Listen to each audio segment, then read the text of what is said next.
You say, I'm going to find the way or I'm going to make the way. What is it that's going to truly fulfill you? Getting things is not going to make you happy. You want clients for life, not just customers. They want you to supply them more information. He never thought through an exit strategy and he got almost nothing for it. There's a resource that people believe is missing. But failure comes from all the little things. Activity without high levels of purpose is the drain of your fortune. So use your body and your voice. He's an American motivational speaker, personal finance instructor, and self-help author. He became well known from his infomercials and self-help books. In 2013, Forbes estimated his net worth to be $480 million. He's Tony Robbins, and here are his top 10 rules for success. Ultimately, if you're going to have lasting change in anything, you're really talking about just raising your standards. I mean, I always tell people, if you want to know how to change your life, I give it to you in 3 words, boring as it sounds: raise your standards. And what does that mean? Corny as it sounds. Raise your standards. Oh, thank you for the breakthrough thought, Tony. I'm glad I wasted my time watching this little email with you. But think about it. Lasting change is different than a goal. You don't always get your goals, but you always get your standards. Maybe it would help you is to think about it this way. I try to explain standards to people with a different set of words. Think of it as everybody in life gets their musts. They don't get their shoulds. Like, think about it. Most people have a list of shoulds, don't they? Don't you have a list of the shoulds, things you should do, you should follow through on? I should lose some weight, I should work out more, I should make more calls, I should respond more rapidly to my email, whatever, you know? I should get into the office earlier, I should be, more confident. Whatever your should list is, people love to have their should list be met, but it's kind of like New Year's resolutions. If it does, it's really exciting, but if it doesn't, which is most of the time, it's a little disappointing, but you kind of know it's not going to happen. But when you decide something is a must for you, an absolute must, when you cut off any possible, you say, I'm going to find the way or I'm going to make the way. Human beings, when they resolve things, when they make a real resolution inside themselves, which is they raise the standard and they make it a must, they find the way. Think about it in your own life. Haven't you had some area of your life where you raise your standard and your life has never been the same? Maybe at one time in your life you smoked cigarettes, or you did something and you did it for years and you kept trying to change it and kept telling yourself I should. And then one day something happened. Something just clicked you over. Something took you over that kind of tipping point. And inside yourself you said no more. And it was a very, very different experience, wasn't it? Something inside of you shifted and what was a should became a must, and you've never gone back. Is there an area like that in your life you can think of? Again, did you ever smoke cigarettes? Did you ever eat a certain way, drink a certain form of alcohol, and then finally say no more, and you just don't go back? And notice this, it doesn't really take any willpower anymore. Because somewhere when we make this click, when we make something a must, we attach ourselves to it. It becomes part of our identity. And one thing I've learned in the last, 33 years of working with people from now over 100 countries, 4 million people, is human beings absolutely follow through on who they believe they are. If you said to me, well, I'm really going to work hard to stop smoking, but I've been a smoker my whole life and I am a smoker, I know your days are numbered. You're going to be back smoking cigarettes again, because we all act consistent with who we believe we are. I tell people the strongest force in the whole human personality is this need to stay consistent with how we define ourselves. If you define yourself as somebody who is really conservative, you're not going to be crazy and act nuts unless you're really drunk or something, and then you can say it's the alcohol, when it's really just you finally getting permission to be yourself. The alcohol is your excuse. If you're a really crazy person, you act crazy, outrageous, playful. You don't act conservative because that's not who you are. Very often people say, well, I can't do that. I'm not that kind of person. And I always say to people, really, when did you define yourself? I mean, really, how many years ago did you come up with what you could and couldn't do in your life? How many years ago? Most people, if they really look at how they're living their life today, it's based on a set of standards, a set of beliefs that they made choices about 10, 20, 30 or more years ago. I mean, very often we made decisions in our youth or very young about what to believe, about what we were capable of, about who we are as a person, and that becomes the glass ceiling, if you will, that controls us. There's a corny metaphor, but it's true. I remember one time I was with my family at the circus, and there was a person there, and they had this big, giant elephant. And you look at this elephant, and they take this little rope, put it around the elephant's neck, and they drive this stake into the ground. And I mean, you look at this and you know that elephant could rip down the entire tent with almost no effort. And yet the elephant doesn't struggle, doesn't try. Why? Because the elephant's conditioned. And they take that elephant and condition the elephant when it's a baby elephant. That's how they train him. When it's a little baby elephant and it doesn't have the power yet, they put a big rope around it and they drive this huge stake in the ground, and the elephant fights and fights and fights. And one day, finally, that elephant decides, I'm not capable of pulling this out. And once that becomes the definition of an identity of anyone, an elephant in this case, they don't even try anymore. It's just who I am, that's how it is, that's just the way it is in my life. I'd like to ask you to take a look at any place you've got a limitation and ask yourself, when did I decide to accept that limitation? And you may not even see it as a limitation. You might see it as just that's who I am. But so often in our lives, we've adapted to be a certain way so that we don't fail or so that people will like us or respect us, but it's not necessarily who we are. Joy comes when you're spontaneous. It's really hard to be truly happy when you're not being yourself. And most of us have no clue who we are. And so a big part of my work, if you've ever been to an event, you know, is to get people to do things spontaneously without thinking, because that's when the real you shows up. That's when the energy comes alive. And when you do that, when you start to connect to your true nature, suddenly there's energy available for you to set a higher standard for what you want in your life. That's what this is really all about. And when I talk about standards, when I talk about, shoulds versus musts, think about your own life. I know there have been areas in your life where some point in time you just shifted and you raised the standard and your life changed. Because whatever people have their identity attached to, they live. We live who we believe we are. That's just how it works. It's just kind of like, I'll give you an example. Look at your physical body. Your physical body today is an absolute reflection of only one thing. Not your goals, not your desires, but your standards. The identity you have for yourself. If your standard is you're an athlete, then there's a certain amount of strength, a muscle tone, and energy that's available in your body on a regular basis because that's who you are. And so you do whatever's necessary to maintain that identity. Again, the strongest force in the human personality is this need to stay consistent with how we define ourselves. Because if you don't know who you are, you wouldn't know how to act. Once you lock in on that identity, your brain finds a way to keep you there. If you say, man, I'm overweight, I've always been overweight, I'm big boned, and that's the story you got, then you're going to always find a way to get back there. That's your settling point. That's your identity. That's where things lock in.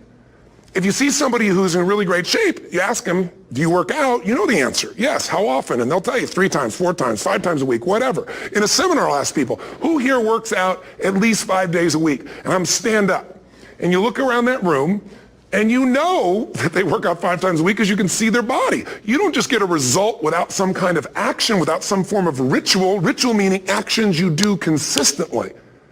Now, do you think those people that are out there working out 5 days a week, do they have more time than you do? Or I have, or anybody else? Of course not. Is their life less busy? Of course not. It's just a must for them. They must work out that way, and they've made that turn and their life changed. So I'm not saying you have to work out 5 days a week. I'm just saying whatever you really want, wants don't get met consistently. Standards do. Whatever you identify, this is who I am. And so it's not so much about changing your identity as there's expanding it. Deciding that, instead of your goal is to lose 10 pounds, which is not compelling, what if your vision was to get back to my fighting weight? This year, this month, this next 90 days, I'm going to transform my body. I'm going to take on a new challenge. I'm going to find some technique or strategy, there's a million of them, that can reframe myself where I want to feel younger, stronger, more vibrant than ever before. Here's my reasons. Because I want the energy to really make my life work. Because it's tough out there, and I want to be stronger than I've ever been before. I want to go in front of the mirror, and if I'm naked, not, want to laugh. I want to look there and take a good look and go, yeah, I'm proud of whatever I see there. Whatever it takes, something's going to make you laugh, smile, something that's going to tease yourself, but something's going to move you to another level. If you identify yourself in a new way and you own that every day, and that becomes the standard of how you live, you'll find the way to make that standard real. Money's the same way. Think about it. It doesn't matter what's happening, quote unquote, in the marketplace. People that make money find a way to make money no matter what, don't they? I mean, most people's standard is to pay their bills. So that's what most people find a way to do, even when economic times get tough. Most people, if that's their absolute standard, they find a way. Some people's standard is pay their bills most of the time. And so most of the time they do. Some people's standard is not just to pay their bills, but to take care of their family and maybe even some of their friends. And they find a way. In fact, you know, some people may be in a family where they don't have enough money. They barely have money to pay their bills. They work their guts out. And then somebody, their mother, their father, somebody else, their sister gets ill, and there's not enough money to take care of it. Nobody else has money in the family. They don't either, but they find a way to get that money to take care of their mother or father, don't they? And pay their bills. They never could do it before. Why? The situation made them raise their own standard. And not everybody does that. Somebody else in the family might have money and still not take care of their mother. It all comes down to the inner game, my friends. Changing your life is a change in the inner game. The outside world you can't control, but you have absolute control over this one if you learn the dynamics of what shapes you. And identity is one of those simple, clear, fundamental basics that if you start to shift it, everything else will shift in your life as well. Some people, by the way, have to have more than enough money to do what they want, when they want, where they want, with whomever they want, contribute the way they want. And if that's their must, they find a way. I know that sounds overly simplistic, but it's true. You know, somebody once said you could take all the money in the world out of the hands of everybody, out of all the wealthy people in the world who are really successful, give it to other people. It wouldn't take too long. Those people would have it back in their hands. It's not because they're manipulative. It's because they have a standard. Some are manipulative, don't get me wrong, but they've got a standard of what they're going to find a way to make happen. I'm just simply saying to you, take those three magic words and live them. Raise your standard. Michael Gerber, the guy that wrote the E-Myth, talks about why so many young businesses fail. And one of the things he says is most people are not really entrepreneurs, but they think that's what they should be. They think that's the sexy thing. That's the most attractive thing. That's the best answer. And what I say to you is you got to separate the vehicle from the outcome. What is it that's going to truly fulfill you? What is it that's going to give you that extraordinary life? What's going to make things magnificent on your terms, not somebody else's terms, not your father, your mother, your background? What is that really? Separate the vehicle, because there's many ways to get to that vehicle. But I'm saying sometimes you got to reevaluate what's going to really make you fulfilled. What is your gift? Are you an artist? Are you the talent that can produce something no one else produces as a skill or a product or a service or some impact? Are you incredibly good at management?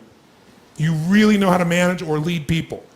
Are you an extraordinary entrepreneur that can take that gigantic gut load of risk and can create the vision and attract the talent that you need and the managers and leaders? You may have all three abilities, but which one really fulfills you the most is going to be the critical question. Because we tend to want to do them all, especially in a room like this, because you're all overachievers, right? Me too. And you say, well, I can do all these. Yes, you can, but what will it do to your quality of life? See, again, the secret's going to be this. What is an extraordinary life on your terms today? Getting things is not going to make you happy. That's good news in a tough economy. It's a good reminder. It doesn't matter what you get. Doesn't matter whether it be money or opportunity. All those things might excite you for the moment. Even a relationship, as magnificent it may be, might be exciting for a while. But if you don't keep growing, that relationship isn't going to stay exciting. So the secret to real happiness is progress. Progress equals happiness. And if we can make progress on a regular basis, we feel alive. And that's why at the beginning of the year, we get this thing like, okay, I can have this fresh start. I could really do what my soul desires. I could expand. I could grow. I could improve. I could change. Or maybe better than change, I could progress. See, think about that. Progress is an aliveness to it, doesn't it? You don't have to work at changing. People say all the time now, well, I'm working on changing. Don't worry about it. You don't have to work on changing. Change is automatic. Your body's going to change whether you want it or not as the years go by.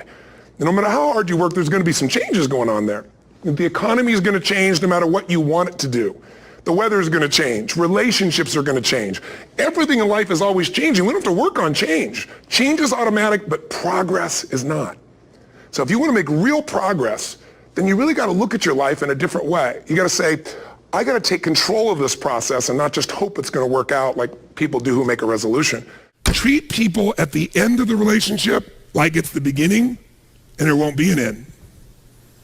And that's not just your intimate relationship. What if your customers, what if you fell in love with your customers, with your clients, more than your product, more than your company?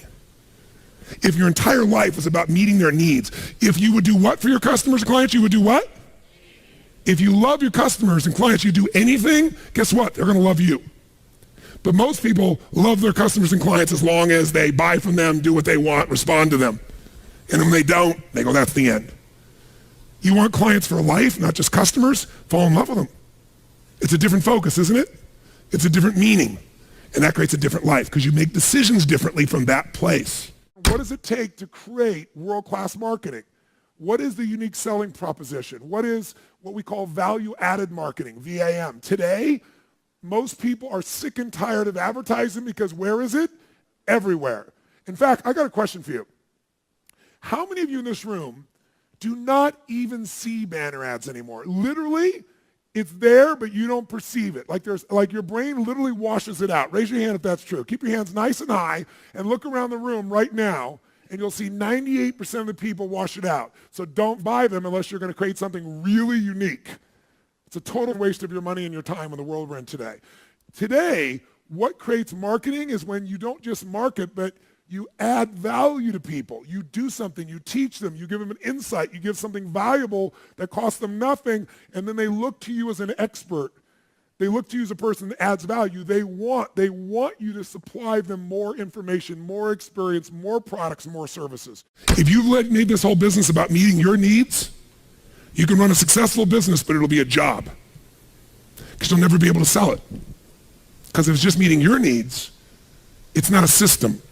It demands your attention, your connection. It's giving what you want. But ultimately, it's not going to give somebody else what they want, so you can't sell it. If you can't sell your business, if you don't have an exit strategy, you have a job. I don't care how successful the business is.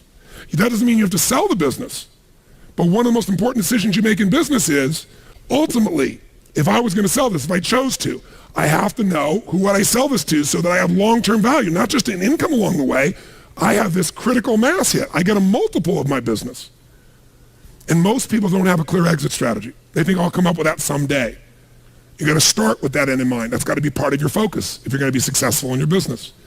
I can remember a gentleman who's built CAA in Hollywood, is the largest, most successful agency, right? Michael Ovitz, remember that name? He put together Nike and Coca-Cola and these billion-dollar deals. And eventually, Mike Ovitz went to go sell that business. He never thought through an exit strategy, and he got almost nothing for it. Because the laws prevented him from selling it to a studio. He had to sell it to some of his employees for pennies on its real value. Now, Mike found a way to make money later on in another place off of Disney. But the bottom line is, the guy didn't have an exit strategy. Even though it was brilliant, made lots of money, in the end didn't get the value. Whenever people fail to achieve their goals 99.9% of the time, and you ask them why, they'll tell you it's because of a lack of resources. That's what all these things are. I didn't have the support, right? I didn't have the money. We didn't have the time. We didn't have this. We didn't have that. There's a resource that people believe is missing. And that resource belief structure then keeps people from ever being able to really lead. Because what leaders do is they find a way to maximize whatever resources they have, as little as they may be, and they don't believe in limited resources. I'll give you an example. Let's take a business example to start with. In 1974, a guy named Sam Walton had built his little company up. He came up with an idea. He started with $20,000 in, I think, 1962, if I remember right. But by 1974, within 12 years, he had 78 stores. And you know how he did it? In the middle of the night, he'd drive across the border and he'd go and study other people's stores. He'd buy everything the cheapest he could in the middle of the night. He'd go to other people's stores. Whatever was working, he figured out successfully his clues. He came back and did it in his store. Whatever was working in any store, in any competitor, anywhere he could do it, he did it. So he figured out how to maximize the little resources he had, his 20,000, built 78 stores, and if you read any of the people following him, the company had gone public in that year, they were all saying, this is it. He's maximized his resources. I mean, he only has so much money. There's only so many cities that are going to appeal to this discounting mentality, right? This is it. This is all he can do. And the word on Wall Street was sell. Now, what's interesting is at that time, you look at Sears and Kmart, and they were gargantuan companies, weren't they? 20, 30, 40, 50 times, 100 times his size or more, probably. And at that time, they were the leaders, and they knew what's going to happen. But did things change, yes or no? Did he suddenly get mass amounts of capital? No. Here's what they didn't understand. Sam Walton now, or the Walton organization, Walmart, is the most successful retailing operation on earth. And when you talk about Bill Gates being the richest man in the world, that's only true because Sam's fortune is divided up amongst a bunch of different family members. You put them together, they dwarf Bill Gates. Sam Walton did this. How did he do it? What people underestimated is that this guy could go to 4,400 stores, do 250 billion. Where's Kmart today? And they've been shrinking. All of them have been shrinking. And he's the dominant force on earth. Here's the thing he understood. Resources are interesting, but the ultimate resources are the feelings of emotion that make you resourceful. Think of it this way. Resourcefulness is the ultimate resource. What do I mean? What are the emotions that make all this possible? What's the fuel that takes an idea from being in your head where you intellectually know what to do? How many have had an idea, for example, was a great idea, you're excited about it, and then you didn't do anything. One day, there you saw it on the shelf, you saw it somewhere else, someone stole your idea. How many have had this happen? Say, I. The only difference between you and that person was not that they had more resources, they were more resourceful. Success and failure are not giant events. They don't just show up. You don't just suddenly become successful or suddenly have this cataclysmic event that makes you fail. It may look that way, but failure comes from all the little things. It's failure to make the call. It's failure to check the books.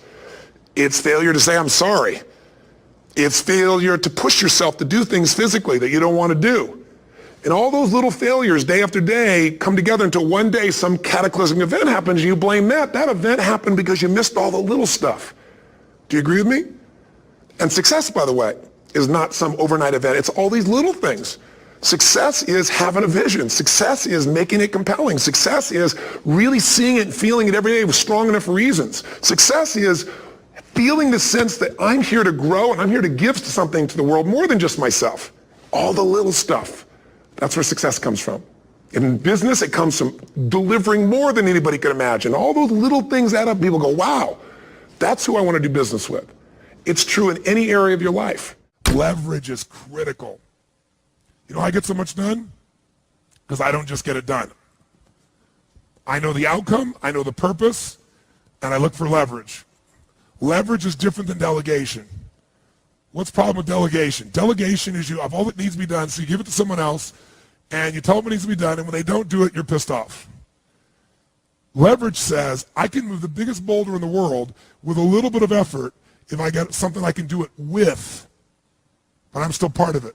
So leverage is, if I'm going to leverage something here with Tom, I'm going to make sure Tom understands the what? The outcome. I want to make sure Tom understands the purpose, the why, and the action. But I might say to Tom, if you can get this done without this action or better action, go for it, baby. And I want to talk to you on this date, and we got to promise and we're going to check in before it's needed. So there's no surprises. And if you're having problems, Tom, come back to me because we're partners on this. That I call leverage. And you know what I do when I have no time? There is time. I just got to leverage it. Now, you say, I have no one to leverage it to. You know, Shane over here, right? I got all the stuff he wants to do. He can't leverage it. But Shane's answer was, hire somebody. Then he thinks about what it's going to take and goes, $125,000. I can't do that now. He's getting caught up in one way to get the outcome. Leverage. He goes through his list and goes, what if I got someone to do 20% of this stuff? I could spend 20 grand to get that much freedom. I could pay for it times 10. And if I'm really productive, my productivity should enhance the world, not only my clients and customers, but it should provide jobs for other people. And if there's anything you hate to do, it's because you're either ineffective at it or you don't think it's very important, but it is urgent. So you need to hire somebody for those things.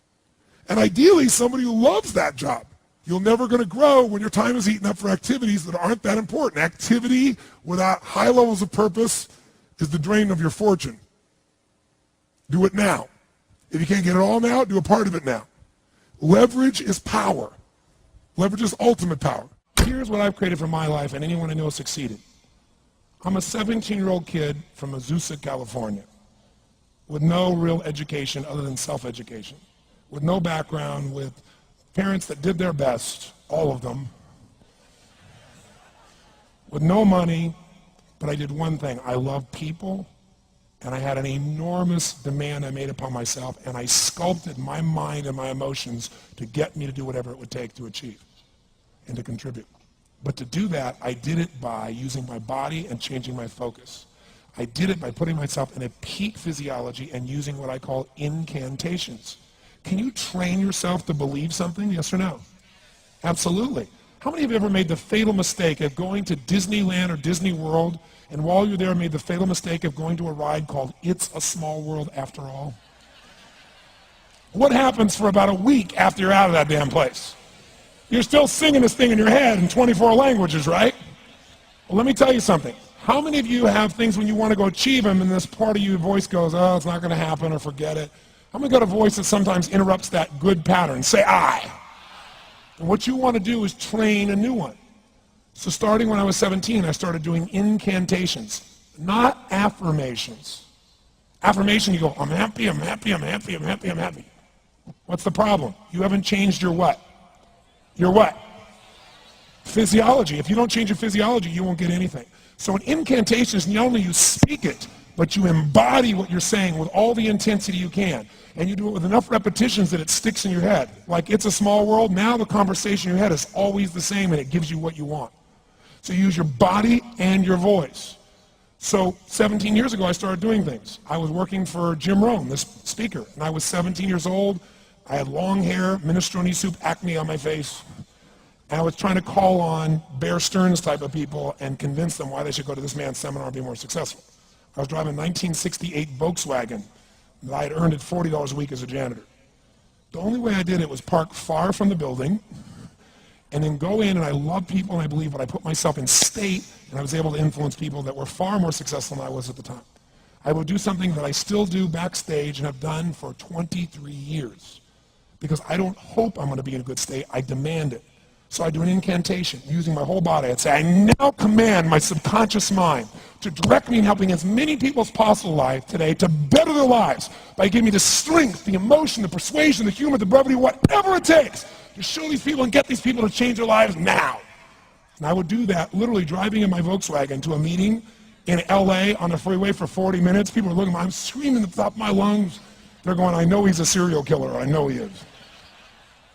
But by the time I entered that room, when two people meet, if there's rapport, the person who's most certain will always influence the other person. And I was totally certain, and they were trying to get revved up to certainty. Do you agree with this, yes or no? I do another one because I was poor. I changed my mindset. I kept doing things, but I never got beyond it. I'd say God's wealth is circulating in my life. His wealth flows to me in avalanches of abundance. All my needs, desires, and goals are met instantaneously by infinite intelligence, for I'm one with God and God is everything. And I would imagine the abundance of my life, and I would feel so grateful. And a year later, I went from making $38,000 a year to making $1 million a year in 1 year. Thank you so much for watching. I made this video because Subhash Limbu and my cameraman Jason asked me to. So if there's a famous entrepreneur that you want me to profile next, leave it in the comments below and I'll see what I can do. I'd also love to know which of Tony Robbins' top 10 rules was the most impactful on you. Leave it in the comments and I'll join in the discussion. Thank you so much for watching. Continue to believe, and I'll see you soon.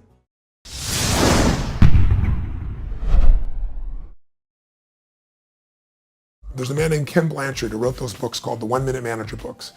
And he said something very early in my life. He said, Tony, he said, a business will always consume whatever's available. And he said, I see you're coming out with your first book. I was 24, and it was Unlimited Power. And he goes, you're coming out with this book. I think it's going to be a big success. Do not put that money in your business. Take that money and put it into a separate investment account that nobody else touches. He said, I'm telling you, the business will get all the benefit of all the media, of all the things that come to it, but the actual dollars of that should stay out. He said the same thing when I had an infomercial. He said, take that money and put it aside. Well, it was some of the best advice I ever got in my entire life because I put it aside, and there were times when that money was needed. But I was like putting it in a chapel. It was like putting it where it was sacred money and it was not going to be touched. If someone came along and said, you have no money for your business, but guess what? Obama just raised the taxes 20% more for your business, you'd scream, you'd yell, you'd be upset, and you'd pay it. So why not put your family first? Why not have a portion of what you own, or what you earn, I should say, for yours to keep? It doesn't go to Kate Spade. It doesn't go to Wall Street. It goes to your family. And the way you do that is you tax yourself. It's a wealth tax. You go, that's my freedom fund. And that comes off the top. And the secret is automated so you don't see it. That's really the most important. Very often you're getting what you're asking for. You're just not aware of how general you're asking. Clarity is power. The more clear you are about exactly what it is you want, the more your brain knows how to get there. Your brain is a servo mechanism. It's like a bomb. Those bombs, those missiles, they have a servo mechanism. So if the target moves, it knows what the target is, it follows it. Your brain, when you condition it, knows exactly what to go for and it'll find a way to get there. Did you ever buy a certain outfit or a certain car and suddenly see that car outfit everywhere? How many of you ever had that experience? Say, aye. How come that car outfit's everywhere? It always was everywhere, but now you notice it. And the reason is because there's a part of your brain called the reticular activating system, the RAS. That part of your brain determines what you notice and what you don't notice. Your brain spends most of its time trying to make sure you don't notice because you'll go crazy if you notice everything.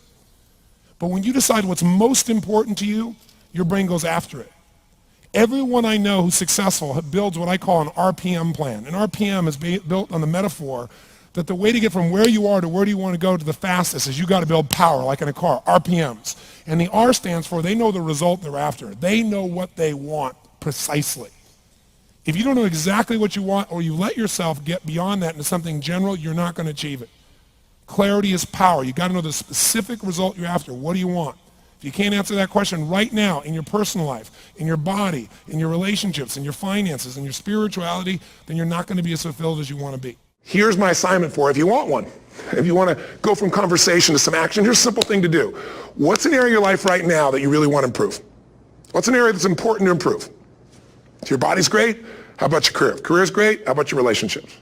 Intimate one especially, or your kids, or your relationship with your creator, your spiritual side of your life. Or is it your finances? Figure an area that really matters. Decide on that area. Number one, write down what your life is like in that area right now as specifically as possible. So you might say, well, I'm 13.5 pounds overweight, whatever the weight is, whatever the situation is, or my body fat's like this, or I wake up exhausted in the morning, and you write the truth of where you are right now. So you're real clear. Or I'm not in a relationship. I say I want a relationship, but I'm not in one, and I don't seem to find them. All the good ones seem to be gone is my belief.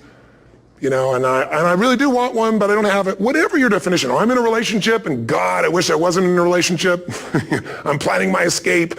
Wherever you are. Or I have a wonderful relationship. We love each other, but there just isn't enough passion. Just write the truth of where you are. The area you want to change, but write how it is. And then the second step is, and this is where you got to be really honest with yourself. What are the rituals that have put me there? Because whatever results you're getting, even if you don't like the results, there's some rituals that are keeping you in that place. There's some rituals of what you eat or don't eat, how you move or don't move, how you sleep or don't sleep. There's some rituals in the lack of variety or spice or energy or focus in an area. There's something you're doing, and it's usually not one thing, it's a bunch of little things that you kind of do consistently whenever you think about getting in a relationship, whenever you think about working out, whenever you think about money. You get yourself in a state of overwhelm. You start thinking about all the things you can't control. Just write down all the rituals you have, and then here's the third step. What do you want? What's your vision? And be really specific. I want to be my fighting weight. I want to be the strongest I've ever felt. I'm going to turn whatever it is, be specific. And then, last step number 4, what are the rituals that'll get you there? What would you need to do differently each morning if you're going to be that kind of energy, that kind of strength? How often would you work out? What days would you work out? What time? A ritual is something you do consistently, usually at a specific time, so it becomes automatic. Let me tell you something. Willpower doesn't last, but rituals can last a lifetime. I bet you have some rituals in your life right now you've been doing for years, even though some of them don't serve you. I'm just saying, wake yourself up. If you want a new year and a new life, you don't need to start on January 1st. Start today. Start with this little video. And just begin to see what happens and see how easy it is to just do a few little rituals. Don't do them all, just do 2 or 3 new things. And you know what happens? You'll get momentum. Because once you discipline yourself in one area of your life, you feel yourself doing it in other areas as well. And I always say something that my original teacher taught me. I always remind people, there's always 2 pains in life. There's the pain of discipline, or there's the pain of regret. And discipline weighs ounces, as my friend Jim Rohn taught me. Regret weighs tons. You don't have regret. So right now, what do you want to change? What's it really like? What are the rituals that got you there? That'll take a little homework. If you're not sure, ask the people around you. They'll tell you what your rituals are. What do I really want in depth? What are the rituals that'll get me there? And then get yourself to start a few of those actions and lock them in place.